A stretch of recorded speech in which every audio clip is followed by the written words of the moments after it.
नमस्कार, जय श्री राम मित्रों, दोस्तों, मैं रमेश पारिक आज आपके बीच में पुनः भगवान राम की इस पावन अद्भुत राम कथा का श्रवण करने के लिए आपके बीच में आपके समक्ष आ गया हूं। और हम इस भगवान राम की जो कलयुग के समस्त रोग दोष कष्ट व्याधियों और संघर्षों से मुक्त करवाती है, जो संघर्षों से लड़ने का सामर्थ्य प्रदान करती है, ऐसी भगवान राम की पावन कथा का श्रवण आज हम करेंगे और जानेंगे कि भगवान राम के पावन लीलाओं से वाल्मीकि ऋषि ने इस कथा को कैसे कथाबद्ध किया है। तो मेरे दोस्तों साथियों, जब अब एक यहाँ पर मैं आपको कल की कथा का संक्षिप्त विवरण दे देता हूँ कि एक रावण की सभा चल रही है, क्योंकि रावण एक सभा कर रहा है जिसमें उसके समक्ष जो संकट, उसके समक्ष जो चैलेंज आके खड़ा है, उसके ऊपर रावण एक सभा अपने मंत्रियों की सभा कर रहा है और उस सभा में निर्णय निकाला जाएगा कि आगे किस प्रकार से जो है आगे बढ़ना है। इस प्रकार से उसके रावण की मंत्रिमंडल में एक मंत्री होता है जिसका नाम महापार्श्व होता है। वो रावण को सलाह देता है कि हे राजा, तुम्हारे अंदर इतना सामर्थ्य है कि सीता मैया को तुम जो है सीता मैया का जबरदस्ती जो है बलात्कार कर दो, जबरदस्ती करो और उनके साथ में गंदी हरकत करो। और अब ऐसा समय आ गया है कि तुमको जबरदस्ती जो है सीता मैया को अपना बना लेना चाहिए। तो इस ऐसी सलाह के ऊपर जब रावण सुनता है, तब एक मैंने आपको पिछली कथा में भी मित्रों आपको बताया था कि आगे मैं आपको इसका कारण बताऊंगा कि रावण क्यों सीता मैया को छू नहीं सकता है। अब उसके मंत्रिमंडल में जब महापार्श्व ने इस प्रकार की सलाह दी, तब रावण के समक्ष जो है वो रहस्य उद्घाटन करने की विपत्ति आकर खड़ी हो गई है। और रावण को अब यहाँ जो है भूतकाल में घटी हुई एक घटना से रावण को रहस्य उद्घाटन करके उनको जवाब देना ही होगा, क्योंकि हनुमान जी महाराज ने लंका को जलाकर और रावण को के सामने ऐसा संकट खड़ा कर दिया कि रावण को लग गया कि जब एक जो वानर अगर इतना कर सकता है तो राम अवश्य ही आगे उनके सामने आकर युद्ध के लिए खड़े होंगे। तब जो रावण है अपने मंत्रिमंडल को उत्तर देता है कि मैंने भूतकाल में घटी एक घटना को गुप्त रखा है, क्योंकि तुमने पूछा है, अतः अब मैं उस घटना का रहस्य उद्घाटन करता हूं जो बहुत पहले घटी थी। एक बार मैंने एक अतुलनीय सौंदर्य वाले अप्सरा को देखा जिसका नाम पुंजी की स्थली था और वे ब्रह्मांड के सर्वप्रथम पुरुष ब्रह्मा की आराधना के लिए जा रही थी। उस अप्सरा को देखकर मेरी कामेच्छा भड़क उठी और मैंने उसे बलपूर्वक पकड़कर उसका बलात्कार कर दिया। संतुष्टि प्रदान होने पर मैंने उसे छोड़ दिया। वे नग्न अवस्था में ही ब्रह्मा की शरण में जा पहुंची। ब्रह्मा को जब ज्ञात हुआ कि मैंने ऐसा किया है, तब वे क्रोधित हो उठे और मुझे श्राप देते हुए उन्होंने कहा, अरे राक्षसों के दुष्ट राजा, आज के पश्चात तुमने यदि पुनः किसी स्त्री का जोर जबरदस्ती से बलात्कार करने का प्रयास किया तो तुम्हारा सिर के 100 टुकड़ों में खंडित हो जाएगा, तुम्हारा सिर। महापार्श्व, उस श्राप के भय से मैंने सीता को अपनी सैया पर बलपूर्वक खींचकर मैं नहीं ला सकता हूं, क्योंकि ब्रह्मा जी ने यह मुझे श्राप दे रखा है। किंतु मुझे राम का, और मित्रों कुबेर की पुत्रवधू जो थी उसने भी रावण को यह श्राप दे रखा था, उसने भी रावण को यह श्राप दिया हुआ था। और उस घटना को तो वो मंत्रियों के समक्ष बोल नहीं सकता, तो उसने एक ब्रह्मा जी के द्वारा 2 श्राप उसको मिले हुए थे, तो एक ब्रह्मा जी के श्राप को जो है वो यहां पर मंत्रिमंडल के सामने रखता है, जिससे उनके मंत्रियों को पूरी स्थिति का ज्ञान हो जाए।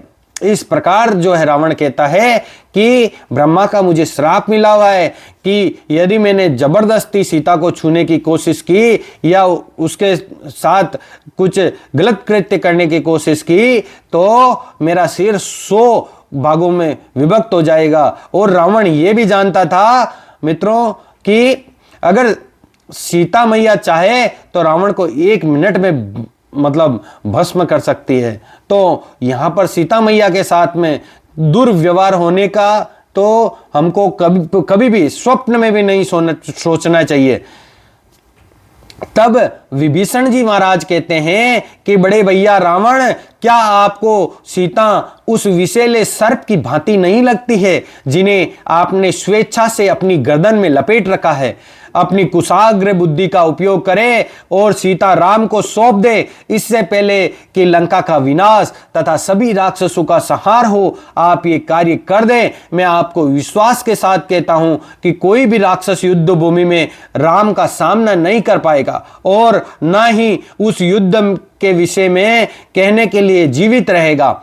तब प्रस्थ ने क्रोध में आकर कहा, जब हमें बड़े से बड़े देवताओं और दैत्यों का भी भय नहीं है, तब हम राम जैसे तुच्छ वानर से क्यों भयभीत हो? रावण के शुभेच्छुक होने के नाते विभीषण ने उत्तर दिया, राम की शक्ति स्वयं भगवान विष्णु के समान असीम और अकल्पनीय है। इसलिए प्रस्थ, यदि तुम अपने राजा को युद्ध से विमुक्त कर पाओ तो यह उनके प्रति तुम्हारी महान सेवा होगी। इसके विपरीत उनके लिए प्रोत्साहित करके तुम सबसे बड़ा अपकार कर रहे हो। युद्ध के रावण की ओर मुड़कर फिर जो है रावण की ओर मुड़कर विभीषण ने कहा, सीता को राम को लौटा देने का सुझाव मैं केवल आपके हित में कर रहा हूं, आपके हित की बात कर रहा हूं। वह मंत्री जो अपने राजा और अपने शत्रु की तुलनात्मक शक्ति को नाप सकता है और उसके अनुरूप परामर्श देता है, वही सच्चा सेवक होता है। अपने पिता के अनुज के वचनों को और अधिक सहन कर पाने में असमर्थ इंद्रजीत क्रोध से चिल्लाया। इंद्रजीत को क्रोध आता है और वो चिल्लाता है कि विभीषण, आप कायर और नपुंसक है। आपके परामर्श के लिए इस सभा में कोई स्थान नहीं है, क्योंकि आपकी बातों में साहस और वीरता नहीं है। भूतकाल में मैं इंद्र तथा उनके वाहन ऐरावत को खींचकर भूमि पर लाया था, जिसे देखकर सभी देवता भय के कारण पलायन कर गए थे। मेरे लिए राम और लक्ष्मण जैसे साधारण मानवों का वध करना सहज होगा। विभीषण ने सख्ती से उत्तर दिया, तुम एक साधारण किशोर व बालक हो, क्योंकि तुम्हारी बुद्धि अभी तक विकसित नहीं हुई है। तुम ये निर्णय नहीं कर सकते कि क्या किया जाना चाहिए और क्या टाला जाना चाहिए। तुम वास्तव में रावण के पुत्र नहीं अपितु शत्रु हो, क्योंकि तुम मंद बुद्धि, अविवेकी, असभ्य और दुष्ट हो। सीता उदार उपकारों सहित राम को सौंप दी जानी चाहिए, ताकि राक्षस शांतिपूर्वक निवास कर सके। रावण भी विभीषण के इन विपरीत उपदेशों को सुनकर थक गया। अपने अनुज की निंदा करते हुए रावण कहता है कि जो व्यक्ति स्वयं को मित्र बताता हो किंतु वास्तव में विश्वासघाती हो, ऐसे व्यक्ति के साथ रहने से तो किसी शत्रु अथवा विषैले सर्प के साथ रहना अधिक श्रेयस्कर है। ऐसा लगता है कि परिवार के सदस्यों के दुर्भाग्य पर उनके संबंधी सबसे अधिक आनंद मनाते हैं। एक बार की बात है, जब कुछ हाथियों ने अपनी ओर हाथों में जाल लिए हुए शिकारियों को आते देखा, तब वे ऐसे गाने लगे, भयभीत नहीं हम अस्त्रों से, न अग्नि से आतंकित है, केवल भयभीत है हम तथाकथित स्वजनों से। हमें बांधने के लिए बंधन में कोई भी ऐसा जो है बांधने के लिए कोई ऐसा, मतलब इस प्रकार की काव्योक्ति का वो जो है रावण कथा के स्वरूप में सुनाता है कि मतलब वो स्वजनों पर उसका जो मेन जो उद्देश्य होता है कि स्वजनों के ऊपर वो मतलब इस प्रकार से हाथियों की बात बताता है। गायों से हम दूध प्राप्त करते हैं, ब्राह्मणों में हमें आत्मसंयम के दर्शन करते हैं, स्त्रियों में स्थिरता देखते हैं और संबंधी हमें विपत्ति में डालते हैं। विभीषण, तुम मुझसे ईर्ष्या करते हो, यही कारण है कि मुझे सम्मान मिलता हुए देखकर तुमसे सहन नहीं हो पा रहा। यदि कोई और तुम्हारे जैसा बोलता तो मैं तुरंत उसका वध कर देता। अरे नीच भाई, तुम मेरे कुलीन परिवार के लिए कलंक हो। देखिए, राक्षस बुद्धि का व्यक्ति ही अपने परिवार के स्नेही और सही सलाह को स्वीकार नहीं कर पाता है और इस प्रकार का ही निरुत्तर देता है कि मतलब जैसे रावण ने कहा, इस प्रकार का ही उत्तर देता है कि तुम्हें मेरी प्रशंसा जो है वो सहन नहीं हो पा रही है, इसलिए तुम ऐसा कर रहे हो।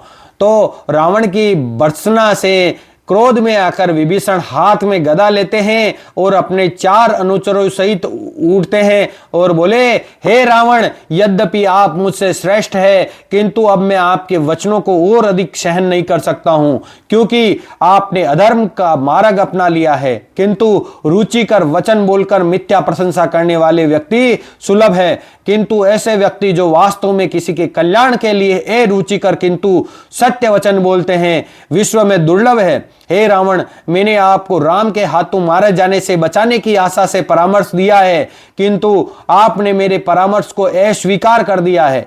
मैं आपको शुभकामनाएं देता हूं, किंतु मेरे भाई, मैं अब आपके लिए आपके साथ खड़ा नहीं रह सकता हूं। विभीषण और उनके अनुचर वहां से चल दिए और 1 घंटे के भीतर ही राम के शिविर में पहुंच गए। जब वानरों ने विभीषण को ऊपर मंडराते हुए देखा, तब ऐसा लगा मानो मेरू पर्वत की चोटी बिजली की कांति से देव दीप्तिमान हो उठी हो। यह देखकर सुग्रीव ने हनुमान से कहा, सावधान, ये राक्षस अवश्य ही हमारा वध करने आया है। सभी वानर पत्थर उठाकर एवं वृक्ष उखाड़कर सुग्रीव के आदेश की प्रतीक्षा करने लगे। विभीषण ने निवेदन किया, हे वानर राज, मैं रावण का अनुज हूं। मैंने रावण का भूतपूर्व मंत्री होने के नाते उसे बार बार सीता को राम को सौंप देने का सुझाव दिया था।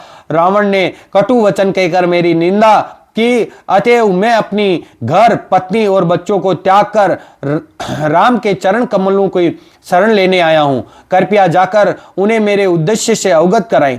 सुग्रीव राम के निकट जाकर बोले, शत्रु पक्ष का एक राक्षस आया है। वह कहता है कि उसने रावण को त्याग दिया, परंतु उसके कथन का विश्वास नहीं किया जा सकता है। वास्तव में एक राक्षस पर कभी किसी को विश्वास नहीं हो सकता। वे गुप्तचर हो सकता है। यदि उसका विश्वास करके हम थोड़ी भी प्रतीक्षा करें तो हम भी विपत्ति में आ सकते हैं। मेरा सुझाव है उसका तुरंत वध कर देना चाहिए। किंतु राम ने हनुमान के दल में जाकर वहां के वानरों से उनके विचार पूछे। वानरों ने उत्तर दिया, प्रभु राम, हम जानते हैं कि आप त्रिकालदर्शी और सर्वज्ञ है। ऐसा पूछकर आपने हमें सम्मानित किया है। तब अंगद ने कहा, यदि इस राक्षस की उपस्थिति से हमें कुछ लाभ मिले तो उसे सावधानी पूर्वक स्वीकार कर लेना चाहिए, किंतु यदि उनका व्यवहार भय उत्पन्न करे तब उसे भगा देना चाहिए। सरब ने कहा, हमें किसी को उस पर दृष्टि रखने का कार्य सौंपना चाहिए। भली भांति परीक्षण करने के पश्चात यदि वे हमारा मित्र प्रमाणित होता तो हमें उसका स्वागत करना चाहिए। जामवंत ने सबको सावधान करते हुए कहा, हमें अत्यंत सावधानी तथा संशय युक्त होकर अब उसका ध्यान रखना होगा। उसी प्रकार मयंद ने परामर्श दिया कि उसकी भली भांति जांच करके ही कोई निर्णय लेना चाहिए। तब कुशाग्र बुद्धि वाले तथा वाकपट्टू हनुमान ने कहा, हमारे पास विभीषण को परखने के लिए समय नहीं है। हनुमान जी महाराज तब कहते हैं कि देखिए, हनुमान जी महाराज की बुद्धि, कुशाग्र बुद्धि का आप यहां पर उदाहरण देखिए। हनुमान जी महाराज बोलते हैं, हमारे पास विभीषण को परखने के लिए समय नहीं है। मेरे विचार में वह यहां पर राम की शरण की आशा में पूर्ण निष्ठा सहित आया है। उसे यह बोध हो चुका है कि रावण अधर्मी है तथा राम धर्म परायणता एवं पवित्रता के प्रतीक हैं।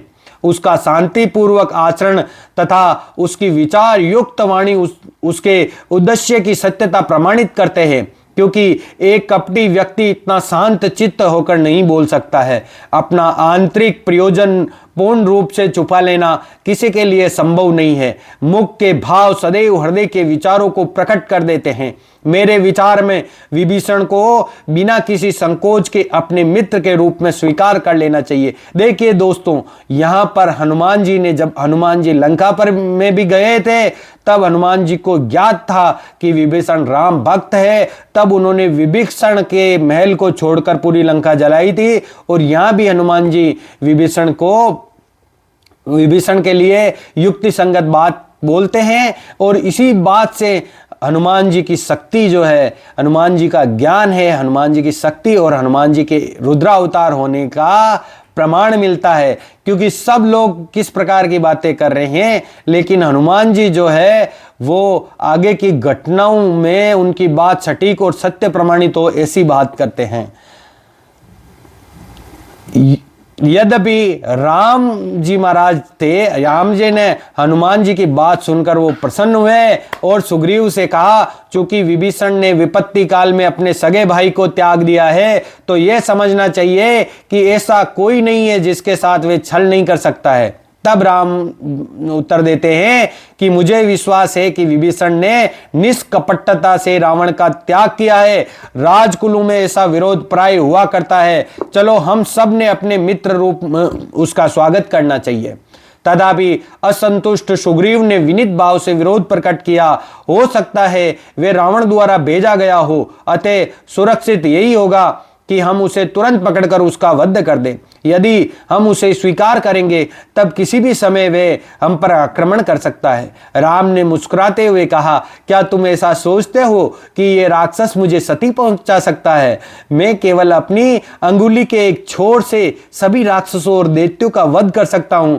मैं एक कथा सुनाता हूं, कृपया तुम सुग्रीव उसे ध्यान से सुनो। ऐसी पावन कथा मित्रों, अगर आप भी ध्यान से नहीं सुनोगे तो कल्याण नहीं होगा। तुम भी इस राम के द्वारा सुग्रीव को कही जा रही इस कथा को ध्यान से सुनो। एक बार एक शिकारी ने अपने जाल में एक कबूतर को पकड़ लिया और वे पास के एक वृक्ष पर नीचे जा बैठा। वे कबूतर की पत्नी उसी वृक्ष पर रहती थी और यह देखकर कि शिकारी उसके निवास स्थल पर आया है, कबूतरी ने उसका सत्कार किया। क्योंकि उसके पास शिकारी को खिलाने के लिए कुछ भी नहीं था, अतः उस पक्षी ने उसे स्वयं अपना मांस देकर अपने आतिथ्य सत्कार के कर्तव्य का पालन किया। राम आगे बताते हैं, हे सुग्रीव, जब तुच्छ पक्षी ऐसा कर सकते हैं, तब मेरे समान एक श्रेष्ठ मानव का तो कहना ही क्या है। शास्त्रों में अनेक स्थानों पर ऐसा वर्णन है, जब एक शत्रु हाथ जोड़कर सामने खड़ा हो तब हमें हर प्रकार से उसकी सुरक्षा का उपाय करना चाहिए। इस विषय में महान मुनि कंदु ने कहा है कि कोई भय अथवा मूर्खतावश ही अनुचित व्यवहार करके पाप का भागी हो जाता है। इसके अतिरिक्त परम पुरुषोत्तम भगवान होने के नाते मेरा शाश्वत सिद्धांत यह है कि जब कोई भी प्राणी मेरी शरण में आकर एक बार कहे कि मैं आपका हूं, तब मैं उसे सभी प्रकार के भय से मुक्ति प्रदान करता हूं। यदि रावण भी मेरे समक्ष आकर समर्पण करता हो तो मैं उसे भी सर्व सुरक्षा प्रदान करता। राम के इस उत्कृष्ट कथन को सुनकर सुग्रीव का हृदय प्रेम से भर गया। आंखों में आंसू भरकर सहमति के स्वर में उसने कहा, हे राम, आपके वचन और आपके कर्म सदैव ही आपके श्रेष्ठ व्यक्तित्व के अनुरूप होते हैं। मुझे भी लगता है कि विभीषण निष्कपट है, अतः अविलंब हमें चलकर उससे मित्रता कर लें। दोस्तों, ये होती है एक समूह, एक ग्रुप की, मतलब ग्रुप का प्रतीक। आज के युग में लोग, दोस्त यार 10 लोगों का अगर ग्रुप होता है और वो किसी की अनुचित बात को अगर कोई दोस्त जो है वो स्वीकार करने के लिए मना कर दे तो तुरंत ही जो है दोनों एक दूसरे के मतलब शत्रु हो जाते हैं। लेकिन सुग्रीव भगवान की इस शास्त्र प्रमाणित बात को स्वीकार करता है और ऐसी बात को स्वीकार करके सुग्रीव तुरंत भगवान की बात को नहीं काटता है और वो जो है भगवान को कहता है कि अब हमको अविलंब चल के उनसे मित्रता कर लेनी चाहिए। सुरक्षा का आश्वासन पाकर विभीषण उतरकर पृथ्वी पर आया और भगवान राम के चरण कमलों में गिर गया। संपूर्ण समर्पित भाव से उसने बताया, मैं रावण का कनिष्ठतम अनुज विभीषण हूं। यद्यपि मैंने राक्षसों के राजा को उसके हित के लिए सीख दी है, किंतु उसने मेरी भर्त्सना की, अतएव मैं अपना घर, कुल, संपत्ति तथा लंका को भी छोड़कर आपकी विशुद्ध भक्तिमयी सेवा में संलग्न होने के लिए चला आया हूं। अब मेरे जीवन का सूत्र आपके हाथों में है और मैं आपसे प्रार्थना करता हूं कि आप मुझे अपने अहेतु की कृपा का आशीष दे। विभीषण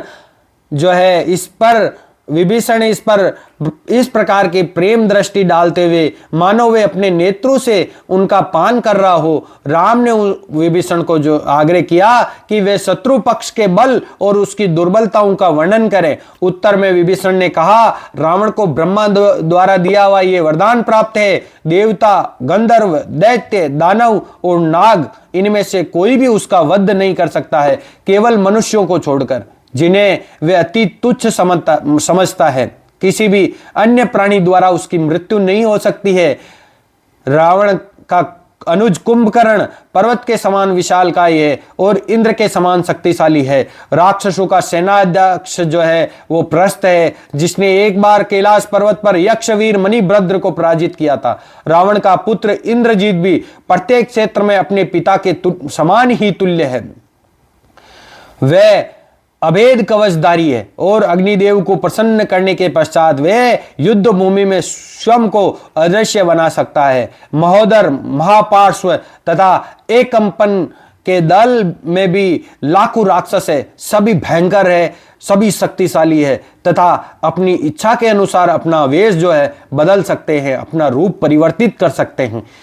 यहां पर मित्रों आप समझ गए होंगे कि भगवान राम पूर्ण पुरुषोत्तम भगवान विष्णु ने पूर्ण पुरुषोत्तम भगवान राम के रूप में अवतार क्यों लिया।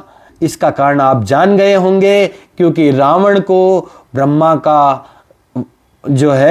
वरदान मिला हुआ था कि सिर्फ मनुष्य को छोड़कर उसकी हत्या कोई नहीं कर सकता है। राम जी कहते हैं कि विभीषण, मैं रावण के पराक्रम से परिचित हूं, मैं तुम्हें वचन देता हूं कि उसे तथा अन्य राक्षसों का वध करने के पश्चात लंका का राज सिंहासन तुम्हें सौंप दूंगा। बदले में विभीषण ने भी राम जी को यह आश्वासन दिया कि लंका पर विजय प्राप्त करने में वो भगवान राम की सहायता करेगा। राम अपने भक्त से अत्यंत संतुष्ट थे। भाव विहल होकर विभीषण का आलिंगन करने के पश्चात राम ने लक्ष्मण को सागर का जल लाने की आज्ञा दी, ताकि वे उसी समय राज्याभिषेक संस्कार संपन्न कर सके। देखिए, ये होता है भगवान होने का प्रमाण। विभीषण का राज्याभिषेक भी यहां पर भगवान राम पहले से ही कर देते हैं। यह होता है प्रमाण। जो लोग भगवान राम के भगवान होने का प्रमाण मांगते हैं, ये कथा का इतना सा भाग सुन लें कि सागर का जल लाकर भगवान विभीषण का राज्याभिषेक कर रहे हैं, तो इससे बड़ा प्रमाण क्या हो सकता है? इससे बड़ा पूर्वाग्रह है क्या हो सकता है? तो अब पूर्व में ही जब उनको पता चल गया है भगवान को, और यहां पे ही वो राज्याभिषेक कर देंगे, तो इससे बड़ा भगवान होने का भगवान राम का क्या प्रमाण हो सकता है? देखिए, जब किसी व्यक्ति की बोली हुई समस्त बातें सत्य निकलती है, किया हुआ सब कर्म है जो सदकर्म निकलता है, तो वो मनुष्य भगवान या भगवान की शक्तियों से परिपूर्ण है। ये संसार के सभी मानवों को मान लेना चाहिए। उस राक्षस पर भगवान राम की असाधारण कृपा देखकर वानर अत्यंत हर्ष से प्रफुल्लित होकर जय जयकार करने लगे। हनुमान और सुग्रीव ने कहा, हमें विश्वास है कि हम राक्षसों से कड़ा संघर्ष करेंगे, किंतु इस अगाध सागर को पार करने की समस्या से हम चिंतित हैं। संभवतः आप इस विषय में कोई सुझाव दे पाए। इस प्रकार से विभीषण से सुग्रीव आग्रह करता है कि इस सागर को पार करने का हमें कोई सुझाव दीजिए। तब विभीषण कहते हैं कि मेरा सुझाव है कि राम सागर देव वरुण का आह्वान करें। बहुत पहले राम के पूर्वज सगर महाराज ने वरुण के जल क्षेत्र का विस्तार किया था। उनकी उस सेवा के कारण सागर अवश्य ही राम की सहायता करेंगे। सुग्रीव ने विभीषण का ये प्रस्ताव राम एवं लक्ष्मण के समक्ष रखा। राम को ये सुझाव जो है वो उचित लगा, तथा भी उन्होंने सुग्रीव से कहा मैं वैसा ही करूंगा जैसा तुम और लक्ष्मण कहोगे। सुग्रीव और लक्ष्मण ने विभीषण के प्रस्ताव को तुरंत स्वीकार किया। तत्पश्चात राम कुश के आसन पर सागर की ओर मुख करके बैठ गए। इस बीच शार्दुल नाम के एक गुप्तचर ने वानरों को देखा और रावण के पास जाकर उसे ये सूचना दी कि कैसे वानर सेना ने सभी दिशाओं में 80 मील की दूरी को घेरे में अपना शिविर स्थापित किया है। व्याकुल होकर रावण ने अपने दूत सुक को सुग्रीव के पास जाकर ये संदेश देने की आज्ञा दी, मैंने तुम्हें कभी किसी प्रकार की क्षति नहीं पहुंचाई है, फिर भी तुम लंका पर आक्रमण करने की तैयारी क्यों कर रहे हो? सीता के अपहरण से तुम्हारा कोई सरोकार नहीं है। तुम किष्किंधा लौटकर शांतिपूर्वक जीवन यापन करो, यही तुम्हारे लिए उचित है। रावण एक दूत भेजता है सुग्रीव जी महाराज को बोलने के लिए कि मैंने कभी तुम्हें कोई प्रकार की क्षति नहीं पहुंचाई है, फिर भी तुम मतलब मेरे खिलाफ क्यों युद्ध लड़ रहे हो? तुम जाओ किष्किंधा में और शांतिपूर्वक जीवन जियो। यह संदेश भेजने के लिए शुक को भेजता है। एक पक्षी का रूप धारण करके शुक उड़कर सुग्रीव के पास पहुंच गया और आकाश में उड़ते हुए रावण का संदेश सुनाने लगा। किंतु जब शुक बोल रहा था तब कुछ वानरों ने वायु में उछलकर शुक को पकड़ लिया, उसे खींचकर भूमि पर ले आए, उसके पंखों को काट दिया और निर्दयता पूर्वक पीटा। अतिशय शोक के कारण वे चिल्ला उठा, हे राम, धर्मपरायण व्यक्ति कभी किसी दूत का वध नहीं करते हैं। राम जी महाराज ने हस्तक्षेप किया बीच में ही और उस पक्षी को आकाश में उड़ जाने दिया। ऊपर जाकर उसने सुग्रीव से रावण के लिए संदेश देने की बात पूछी। तब सुग्रीव ने उत्तर दिया, वे अपने स्वामी से जाकर कहे, अरे रावण, तुम अपने राज कुल पर कलंक हो, क्योंकि तुमने पर स्त्री का उपभोग की चेष्टा की है। इसके परिणाम स्वरूप जब मेरी सेना सागर पार करके लंका आएगी तब राम तुम्हारा और तुम्हारे संबंधियों का वध कर देंगे। तब अंगद ने कहा, यह पक्षी दूत नहीं अपितु एक गुप्तचर प्रतीत होता है, जो हमारी सेना की शक्ति का भेद शत्रु पक्ष को देना चाहता है। अतएव इसे तुरंत पकड़ लेना चाहिए। इसे आज्ञा मानकर वानर पुनः आकाश में उछल पड़े और शुक को पुनः पकड़कर उसे रस्सी से बांध दिया। शुक ने पुनः राम से निवेदन किया और राम ने कृपा पूर्वक उसे आश्वस्त कर दिया कि लंका जाकर उसे मुक्त कर दिया जाएगा। तत्पश्चात राम ने सागर देव से सविनय प्रार्थना की। राम किसी प्रकार से भी लंका जाने का निर्णय ले चुके थे और सागर देव का सहयोग न मिलने पर उनका वध करने के लिए भी तैयार थे। जब 3 दिन और 3 रातें व्यतीत हो गई और सागर देव का कोई उत्तर नहीं मिला, तब राम क्रोधित हो उठे। उन्होंने लक्ष्मण से कहा, अब मैं व्यवहारिक रूप से देख रहा हूं कि इस भौतिक जगत में दुराचारी व्यक्तियों के समक्ष धैर्य, समाशीलता एवं नर्मता जैसे गुण अनुपयोगी है। इस भौतिक जगत में अधम व्यक्ति उनका अधिक सम्मान करते हैं जो निर्लज्ज, क्रोधी, कटु वचन बोलने वाले एवं स्व प्रचार करने वाले होते हैं। मेरी सहनशीलता व नम्रता के कारण सागर मुझे निर्बल समझ रहा है, अतएव वे मेरे समक्ष नहीं आएगा। लक्ष्मण, मुझे मेरा धनुष दो और मैं सागर को सीख देता हूं। देखो मैं सागर का जल कैसे सुखा देता हूं। उसके पश्चात वानर बिना किसी कठिनाई के चलकर ही लंका जा सकते हैं। राम का क्रोध अग्नि की भांति भड़क उठा। उन्होंने अपना शक्तिशाली धनुष साथ लिया और एक भयंकर टंकार भरी, जिससे संपूर्ण पृथ्वी कांप उठी। राम ने जल की तह में बाण मारे, जिससे पूरे सागर में उपद्रव मच गया। ऊंची ऊंची लहरें उठने लगी। उसमें रहने वाले राक्षसों, नागों सहित सभी जीव भयभीत हो उठे। जैसे ही राम ने अपने सबसे शक्तिशाली ब्रह्मास्त्र का आह्वान किया, तभी लक्ष्मण ने राम जी का धनुष पकड़ लिया और कहा, मेरे प्रिय बड़े भाई, अपने क्रोध का शमन करें, अब और अधिक बाण न छोड़े। सागर को सुखाने हेतु और भी कोई शांतिपूर्वक उपाय होंगे जिससे वानर उसे पार करने लंका जा सकेंगे। राम के क्रोध से के इस असाधारण प्रदर्शन को देखकर आकाश में स्थित श्रेष्ठ ब्रह्म ऋषि भी भयभीत हो गए। लक्ष्मण की विनती को अनसुना करते हुए राम ने ब्रह्मास्त्र उठाकर, बाण उठाकर सागर को धमकी दी, अब मैं तुम्हारा सारा जल सुखाकर मरुभूमि बना दूंगा। सागर देव, चूंकि तुम अहंकार वश मेरी सेवा हेतु नहीं आ रहे हो, अतः अब मैं अपने पराक्रम का उपयोग करूंगा ताकि वानर पैदल ही लंका जा सके। जैसे ही राम ने अपना धनुष खींचा, स्वर्ग और धरती कांपने लगी और आकाश अंधकार में हो गया। वायु उग्र रूप धारण करके विशाल वृक्षों को उखाड़ने लगी तथा पर्वत की चोटियों को तोड़ने लगी। आकाश में बिजली चमकने लगी, उल्कापात होने लगा और चारों दिशाओं में गर्जना होने लगी। सागर अपनी सीमा पार करके 80 मील ऊपर बहने लगा और सभी प्राणी भय के मारे कांपने लगे। अब भी राम अपने निर्णय पर अटल रहे। अकस्मात जल में से सागर देव जो है, उनके प्रज्वलित फणधारी सर्पों से गिरे हुए राम के सन्मुख प्रकट हुए। विशाल तरंगों द्वारा सागर के विशालकाय घड़ियाल, कच्छप, मछलियां ऊपर की ओर जो उछाल दी जाने लगी। अतः गंगा और सिंधु नदियों की देवियों सहित सागर देव तट की ओर बढ़े। लाल रंग के पुष्पों की माला धारण किए हुए, स्वर्ण आभूषण और देव दीप्तिमान लाल रंग के वस्त्र पहने हुए, वायु तथा मेघों से गिरे सागर देव स्वयं राम के समीप आकर हाथ जोड़कर आए और बोले, हे सर्वव्यापी परम पुरुष, हम मंदबुद्धि है और समझ नहीं पाए कि आप कौन है, किंतु अब हमें ज्ञात हो गया है कि आप ही पूर्ण पुरुष, पूर्ण पुरुषोत्तम, संपूर्ण ब्रह्मांड के स्वामी हैं, जो अपरिवर्तित है और आदि पूर्ण पुरुषोत्तम भगवान है। देवी देवता सत्व गुण वाले, प्रजापति रजोगुण वाले और भूतों के देवता तमोगुण वाले होते हैं, किंतु आप तो इन सभी गुणों के स्वामी हैं।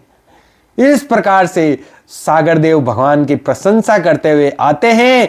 हे रघुवंश के प्रतिष्ठित वंशज, पृथ्वी, जल, अग्नि, वायु तथा आकाश सदा से ही अपने प्राकृतिक लक्षणों से प्रभावित है। जल का विशाल स्रोत होने के नाते मैं अगाध और पार किए जाने में असंभव हूं। मुझे पार कर पाना संभव नहीं है। हे राम, केवल आपके लिए मैं विशेष सुविधा प्रदान करूंगा जिससे आप मुझे पार कर सके। प्रभु, आप जैसे चाहे वैसे मेरे जल का उपयोग कर सकते हैं। वस्तुतः आप इसे पार करके उस रावण के निवास तक जा पहुंच सकते हैं। हे वीर योद्धा, यद्यपि मेरा जल आपके लंका जाने के मार्ग में किसी प्रकार का विघ्न उत्पन्न नहीं करेगा, तथापि आप इस पर सेतु का निर्माण करें ताकि आपकी अलौकिक कीर्ति का प्रसार हो। आपके प्रभुत्व का ये आश्चर्यजनक असाधारण करते देखकर भविष्य में महान वीर और राजा आपका गुणगान करेंगे। यदि आप सेतु का निर्माण करेंगे तो मैं अपनी शक्ति द्वारा उनका भार वहन करूंगा और जल में तैरने वाले मगर शांत रहेंगे। इस प्रकार वानरों की आपकी विशाल सेना लंका पर आक्रमण कर सकेगी और आप अपनी प्रिय पत्नी सीता को पुनः प्राप्त कर सकेंगे।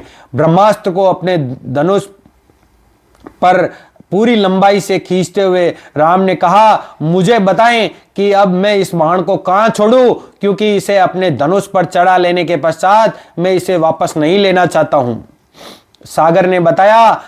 सागर ने उत्तर दिया कि उत्तर दिशा में ध्रुमकुल्या नामक एक पवित्र स्थान है, जहां इस समय अबीर कहे जाने वाले पापी चोरों की एक भयंकर जाति निवास करती है।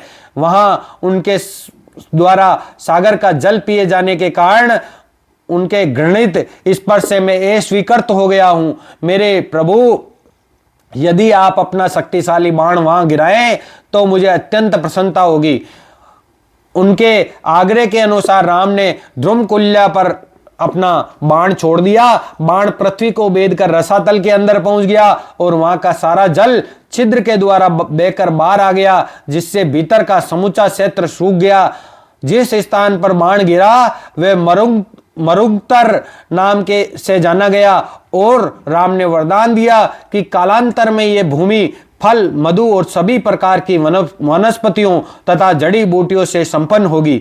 ये भूमि गायों के पालन के लिए उपयुक्त होगी तथा यहाँ के निवासियों को अधिक रोग नहीं होंगे। इस प्रकार से जो है मित्रों, भगवान राम बाण छोड़ देते हैं और वो क्षेत्र जो है मतलब मरुस्थल बन जाता है। और सागर देव जो आके प्रार्थना करते हैं, तब सागर कहते हैं, हे राम, ये स्वर्ग के मतलब अभियंता और तथा शिल्पकार विश्वकर्मा का पुत्र नल है। ये शक्तिशाली वानर आपका मान भक्त है। वास्तव में ये अपने पिता की भांति प्रतिभाशाली है। वे आपके सेतु के निर्माण का कार्य निरीक्षण कर सकता है और मैं इसे अपने जल के ऊपर स्थित कर दूंगा। सागर देव अंतर्ध्यान हो गए। इस प्रकार से सेतु का आइडिया देकर सागर देव जो है अंतर्ध्यान हो गए। तब नल ने राम के समक्ष आकर उन्हें प्रणाम किया और वो बोला, सहनशीलता, सुलह और भेंट ये सभी उनके समक्ष व्यर्थ होते हैं जो कृतज्ञ हैं। मैं जानता हूं कि दंड के भय से सागर देव ने आपको मार्ग दिया है, न कि कृतज्ञता की भावना से। प्रभु, बहुत समय पहले मेरे पिता विश्वकर्मा ने मेरी माता को यह वरदान दिया था कि उन्हें एक पुत्र उत्पन्न होगा जो प्रत्येक क्षेत्र में उनके ही समान प्रतिभाशाली होगा। इस कारण से मुझ में विश्वकर्मा की भांति ही एक अभियंता और शिल्पकार की प्रतिभा है। मैं उस सेतु का निर्माण करने में समर्थ हूँ। यद्यपि ये प्रतिभाएं मुझ में हैं, किंतु इससे पहले ये किसी को ज्ञात नहीं था, क्योंकि किसी ने मुझसे इसके विषय में पूछा ही नहीं। तो मैं अपनी योग्यताओं के विषय में स्वयं नहीं बोलना चाहता था। मेरा सुझाव है कि वानर सेतु बनाने के लिए आवश्यक सामग्रियों को एकत्रित करे ताकि कार्य आरंभ किया जा सके।